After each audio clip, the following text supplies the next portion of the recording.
Salve, salve, amigo baeziano de todo o Brasil, tudo bem? Eu sou Eduardo Baez, este é o canal História com Baez e agora vou falar com você a respeito de República da Espada.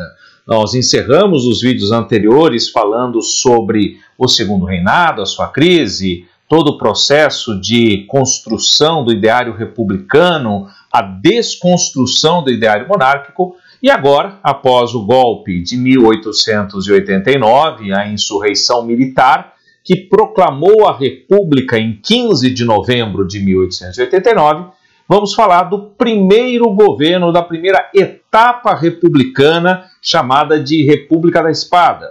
Lembrando que a República da Espada está inserida num contexto maior chamado República Primeira, ou Primeira República, República Velha. Muito bem, vamos ver o que nós temos a observar neste momento aqui.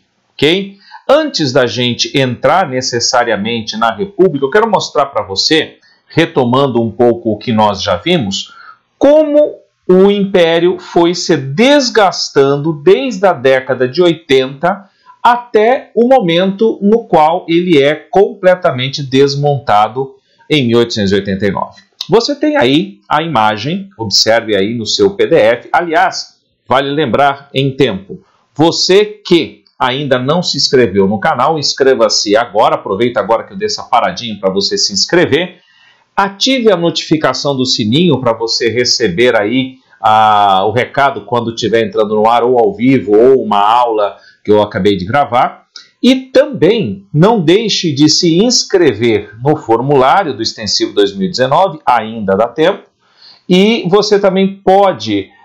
além de se inscrever no formulário, você pode participar do grupo de WhatsApp. O convite está aqui embaixo na descrição. Também, nesta descrição do vídeo, você encontra o PDF desta aula que você pode baixar para poder nos acompanhar. Tudo bem? Então, você já baixou o PDF, você já tem o material em mãos e você já tem esta imagem mostrada aqui para você.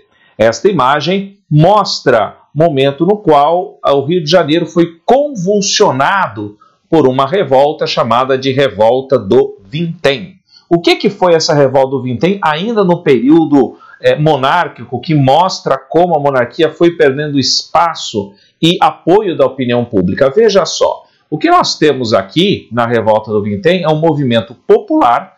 Esse movimento popular contra o aumento do preço da passagem do bonde, contra a cobrança de um imposto que iria incidir sobre a passagem do bonde, o vintém. Daí a expressão conhecida nesta revolta como fora vintém. Note que ao longo da história, essa expressão fora alguma coisa se tornou algo de praxe na história republicana. É ou não é?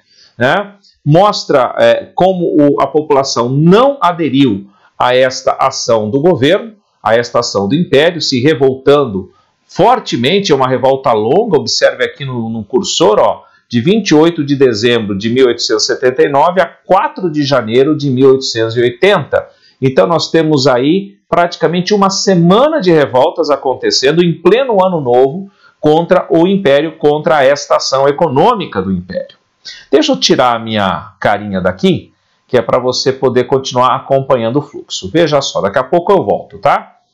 Além disso, você tem uma liderança, que é o jornalista Lopes Trovão. Depois, se você quiser, pode pesquisar, tem bastante material dele no Google para você pesquisar, saber quem foi, o jornalista de grande apelo popular no Rio de Janeiro, e que levou a violentas revoltas e ações e choques entre a polícia e os manifestantes, principalmente o exército e a polícia. Observe que na imagem mostra a polícia disparando as suas armas de fogo contra os manifestantes, Podemos fazer um paralelo histórico com o que nós chamamos das manifestações de 2013, que aconteceram aí por ocasião também do aumento da passagem do ônibus e do transporte coletivo nas grandes capitais, sobretudo em São Paulo, em 2013, os chamados 20 centavos.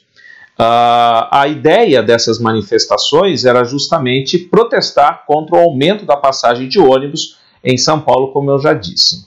Essas manifestações, elas foram chamadas e conhecidas, são chamadas e conhecidas na história como a manifestação dos 20 centavos ou a revolta do vinagre. Por que revolta do vinagre? Revolta do vinagre por conta dos panos, né, dos tecidos dos panos embebidos em vinagre que os manifestantes utilizavam como máscaras para poder resistir ao gás lacrimogêneo disparado pela polícia por ocasião destas revoltas, ok? Muito bem. O Império chegou ao fim, como nós sabemos. Esta frase que está em vermelho aí, não é a República que vem, é o Império que se vai, é a praxe, é a frase, melhor dizendo, não praxe, não tem nada a ver praxe. É a frase que resume este momento. O Império se esvai no seu próprio desgaste, no seu próprio anacronismo. E nós temos aí as questões que nós já vimos no vídeo anterior, né? A questão abolicionista, com as leis que não tinham efeito de maneira eficaz, somente em 1888 a Lei Áurea, com a abolição sem indenização, né? A aristocracia abandonou o Império por completo, né? Chamados aí de republicanos da última hora, e o gabinete, né? O governo colocado por Dom Pedro II, ele ficou completamente desacreditado, levando então à insurreição militar de 15 de novembro de 1889, o chamado golpe militar de 1889, a proclamação da República, as imagens aí do campo de Santana, onde as tropas celebram a chegada da República. Muito bem. Há que se entender, meu amigo, minha amiga, que naquele momento de 1889, existiam aí praticamente três projetos republicanos muito bem estabelecidos. Voltei. Primeiro, eu preciso entender que a República da Espada, antes de chegar nesses três modelos, é a primeira fase de um bloco maior chamado de Primeira República ou República Velha. É um período governado por militares, por dois marechais, o Marechal Deodoro da Fonseca e o Marechal Floriano Peixoto. Em 1894, o primeiro presidente civil da história do Brasil, Prudente de Moraes, ele é eleito para o mandato que vai até 1898. Este é o primeiro governo civil republicano e se caracteriza a partir do governo seguinte, que vai ser do Campos Salles, de uma alternância na presidência da República entre São Paulo e Minas Gerais. A isto chamaremos de República do Café com Leite. Eu vou explicar isso posteriormente, como é que funcionava esse mecanismo, ok? A anuência das demais oligarquias que não São Paulo e Minas Gerais acabaram por garantir a continuidade deste processo. Também é importante lembrar que neste modelo a figura dos poderes locais é primordial, a chamada República dos Coronéis, os coronéis que exercem o poder local. E as práticas do voto aberto geraram a facilidade para um voto de cabresto, para um curral eleitoral, para o clientelismo e para o controle do processo eleitoral das oligarquias dominantes. Perfeito? Muito bem. Aí, quando a gente observa esta situação, nós podemos ver aqui a figura, primeiro, dos dois marechais, está aí para você. O de cima é o Deodoro da Fonseca, o de baixo, Floriano Peixoto. E como eu havia dito anteriormente, nós temos aí diferentes projetos republicanos, senhoras e senhores. Primeiro, nós temos uma república positivista. Você vai lembrar do positivismo, ideologia militar, ideologia que os militares, sobretudo o exército, importaram da Europa, a ideia de disciplina, de hierarquia, de ordem, de progresso. Em outras palavras, o que nós temos aqui é uma ideia de centralização política nas mãos do presidente. Uma figura altamente poderosa seria este presidente positivista. Uma postura que é muito forte entre os militares, ou seja, a transição do modelo militar para o modelo republicano. E esta transição, esta aplicação, ela prevaleceu entre 1889 e 1894, durante a República da Espada. Então, a República da Espada, que nós estamos estudando, é uma república positivista, avessa diretamente a uma ideia mais de participação, de descentralização e até de democracia. O outro modelo é o modelo liberal, é a República Liberal, no qual principalmente os cafeicultores e os políticos civis se apoiavam, né? A ideia de um federalismo, cada estado tendo a sua autonomia, um poder central formal, ao qual esses estados se uniam formalmente, mas esses estados teriam autonomia. Era uma postura muito presente no pensamento dos cafeicultores paulistas, que foram os grandes fiadores econômicos e também políticos da República. Esse modelo liberal, esta República Liberal, ela vai ser implementada, parte dela, durante o período da Primeira República, durante o período da República Oligárquica, ou também República dos Coronéis. E existia o modelo jacobino, a ideia dos jacobinos, né? A ideia dos jacobinos, principalmente defendidos pela classe média, era de uma república com uma participação ampla popular, com grandes reformas sociais, com caráter até pseudo ou proto-revolucionário, se você preferir, com uma postura predominante na classe média urbana, que via na República a grande possibilidade de chegar ao poder. Mas este modelo, defendido por um dos principais republicanos radicais, Quintino Bocaiúva, não chegou a se concretizar em momento algum.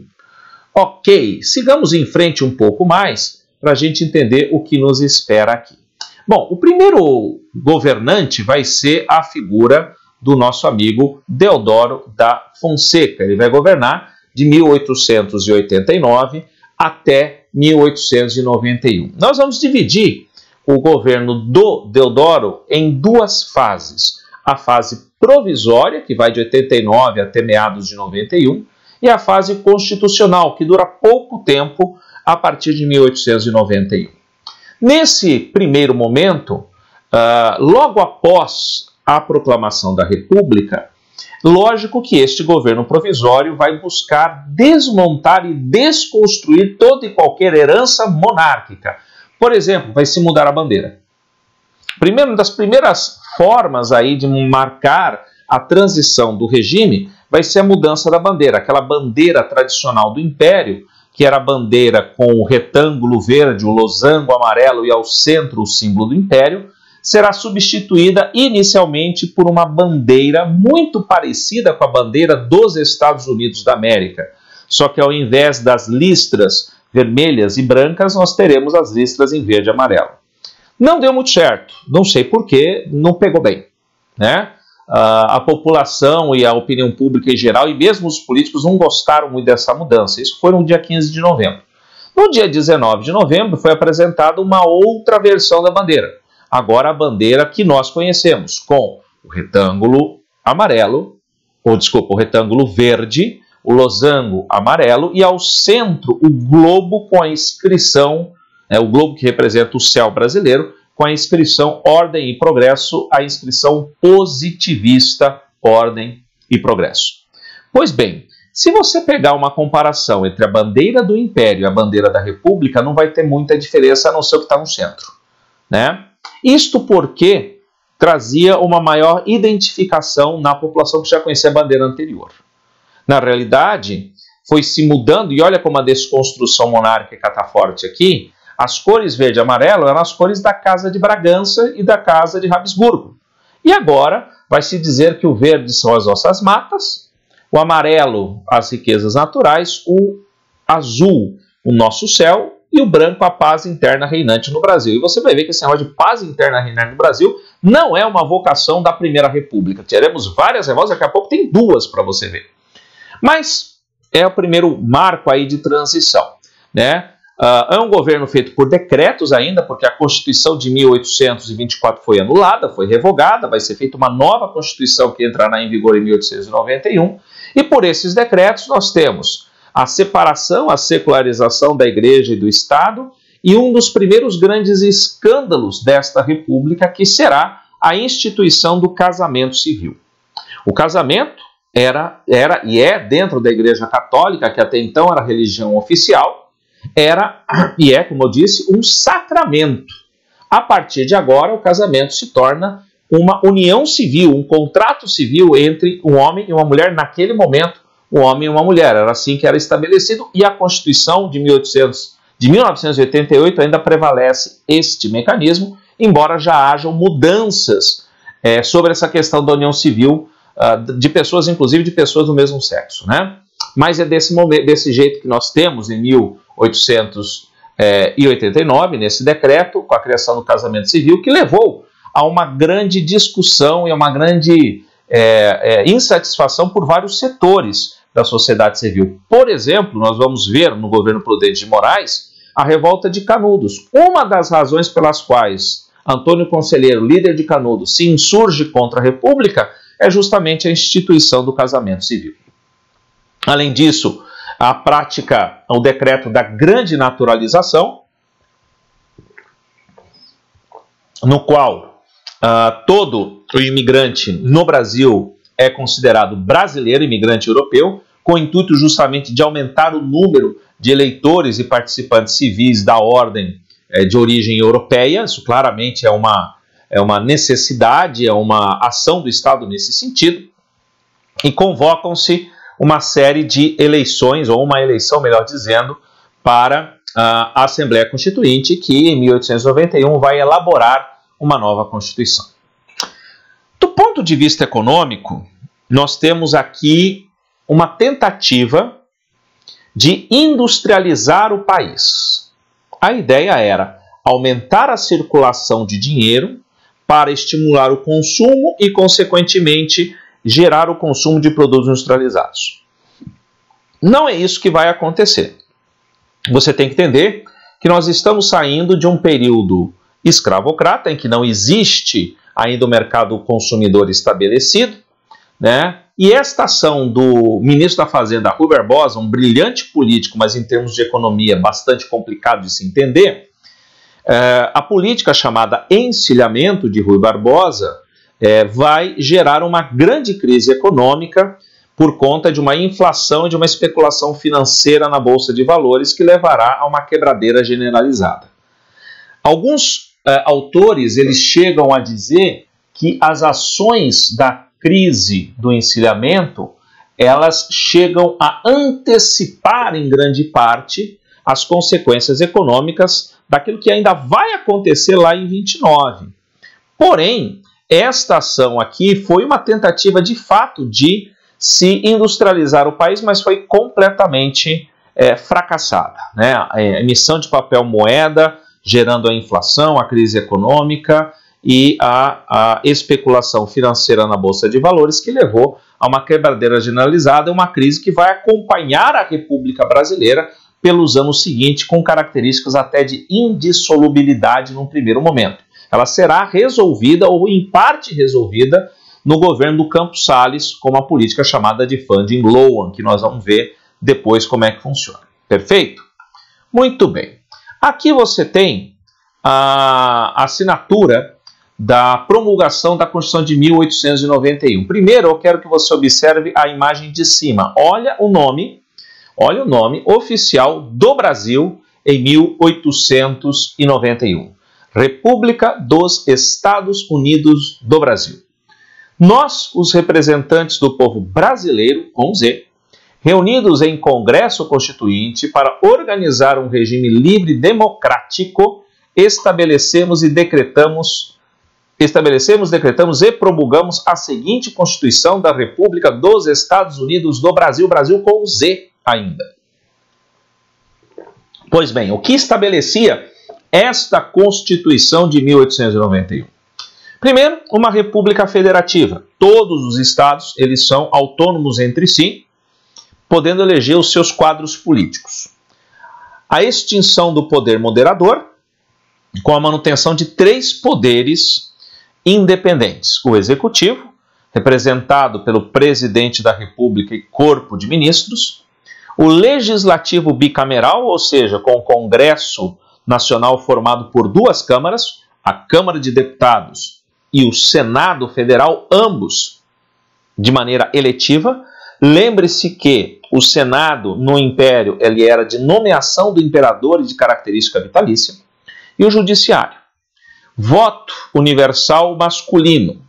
Então, claramente, as mulheres estão excluídas, os menores de 21 anos também, analfabetos, mendigos, o corpo clérigo e os soldados por estarem debaixo de uma hierarquia. Esse voto masculino era aberto, portanto passivo de manipulação. E só a primeira eleição presidencial, que foi estabelecida por Deodoro, foi estabelecida pelo Congresso, que ratificou Deodoro como presidente nas suas eleições diretas para todos os cargos. Neste caso de Deodoro, não, ele foi eleito pelo Congresso Nacional, ratificado, melhor dizendo, confirmado pelo Congresso Nacional.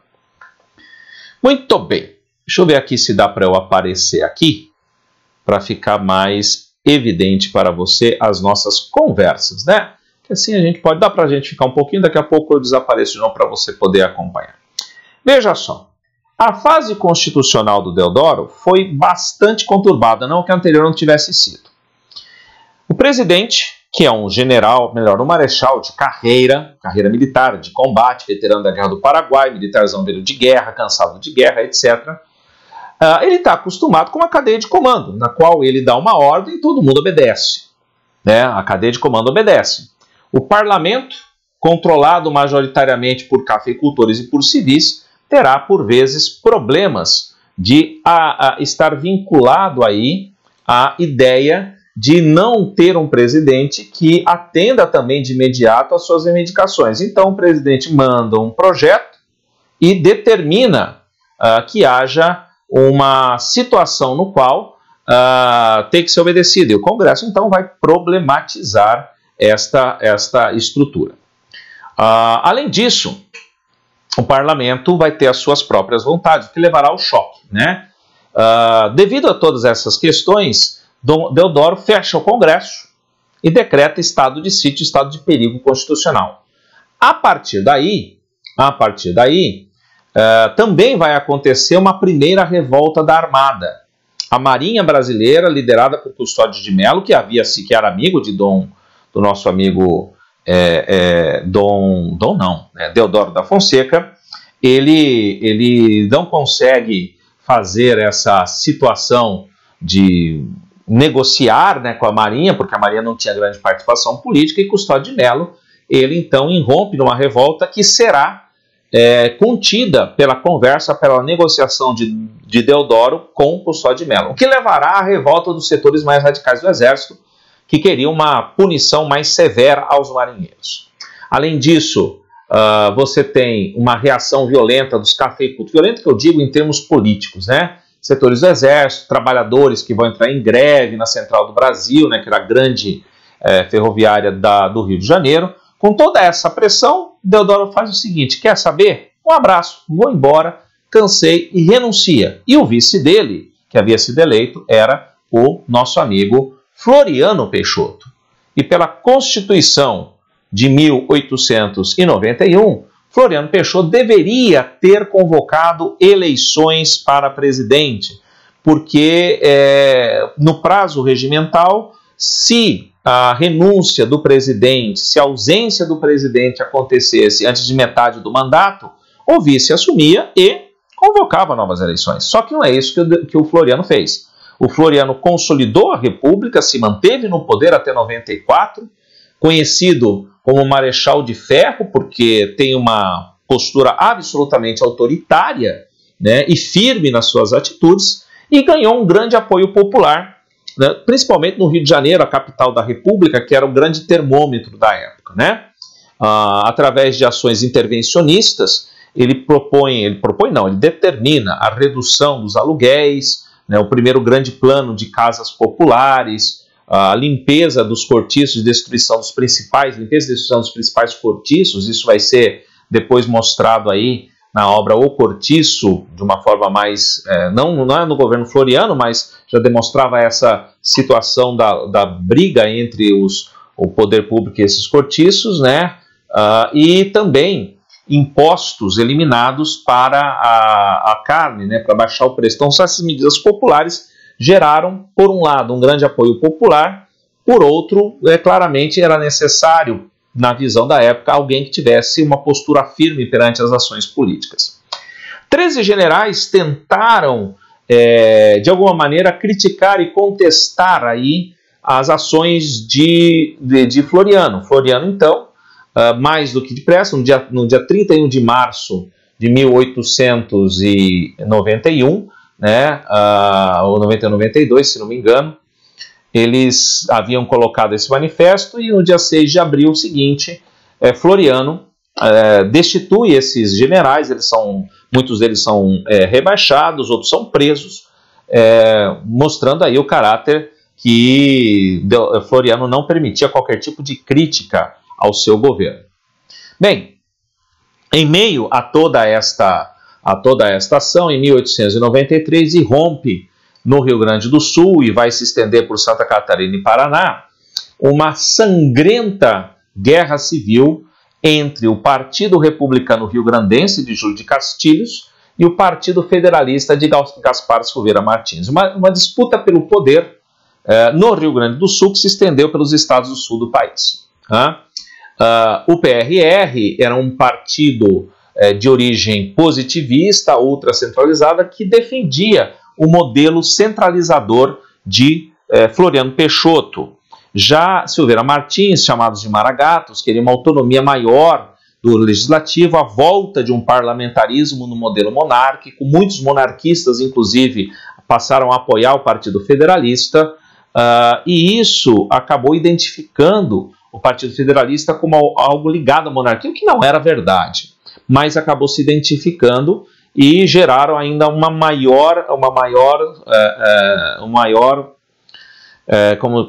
repressão, né, porque era necessário acabar com todo e qualquer tipo de resquício da monarquia, né? Obviamente o Floriano Peixoto vai apoiar o PRR e ao longo aí de 2 anos as guerras e os combates eles acontecem constantemente na região sul do país. Você observa na caricatura, na charge, no desenho ali, a grande ação que acontece dos dois lados, que é a degola de prisioneiros. A degola de prisioneiros, para não gastar com suprimentos e não gastar também com munição, utilizava-se sim a degola de prisioneiros de forma constante. Mais de 12 mil mortos nesta revolta que durou até 1895 e foi resolvida pela mediação de Prudente de Moraes, o primeiro presidente civil da história. Termina com a vitória do PRR de Júlio de Castilhos.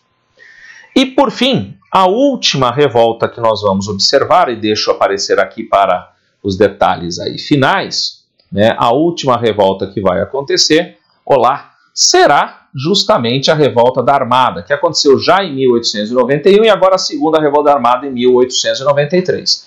Mais uma revolta sobre a falta de participação da Marinha nas questões políticas, o que leva então ao grupo de revoltosos sequestrar navios de guerra da Marinha e bombardear o Rio de Janeiro. O exército se organiza a partir de Floriano Peixoto, resiste aos invasores, resiste aos revoltosos e evita o desembarque dos revoltosos no Rio de Janeiro. Floriano Peixoto faz circular a notícia que ele havia adquirido uma frota de navios modernos nos Estados Unidos e eles estariam a caminho do Brasil. Isso é chamado de armada de papel, porque só apareceu no papel. Com isso, os revoltosos que estavam no Rio de Janeiro fugiram em direção ao sul para se juntar aos federalistas em Santa Catarina e tomaram a cidade de Desterro, então a capital de Santa Catarina na época. O cerco dos militares do exército aos marinheiros se deu do lado de Desterro, numa cidade chamada Anhatomirim. Ali, o exército massacrou os marinheiros sob as ordens de um coronel chamado Moreira César, que posteriormente vai participar da repressão a Canudos. Aí, neste momento, Moreira César ganhou um apelido, Coronel Corta-Cabeças. Por quê? Porque os marinheiros foram executados todos com características, né, da degola por ordem de Moreira César e de Floriano Peixoto. Conquistada Desterro, Floriano Peixoto resolveu refundar a cidade e rebatizá-la com outro nome. Desterro passou a ser chamada de Florianópolis, em homenagem a Floriano Peixoto, em homenagem a ele mesmo. Desta maneira, com o controle desta revolta, termina a última grande insurreição, né, que acontece contra Floriano Peixoto no contexto da República da Espada. Nesse meio tempo, a revolta federalista está ocorrendo, mas ela é isolada, ela é uma disputa de poder do Rio Grande do Sul.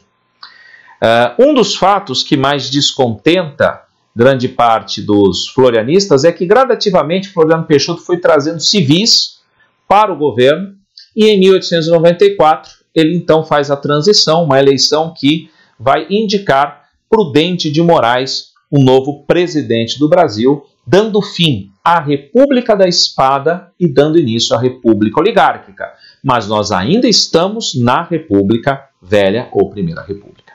Ok?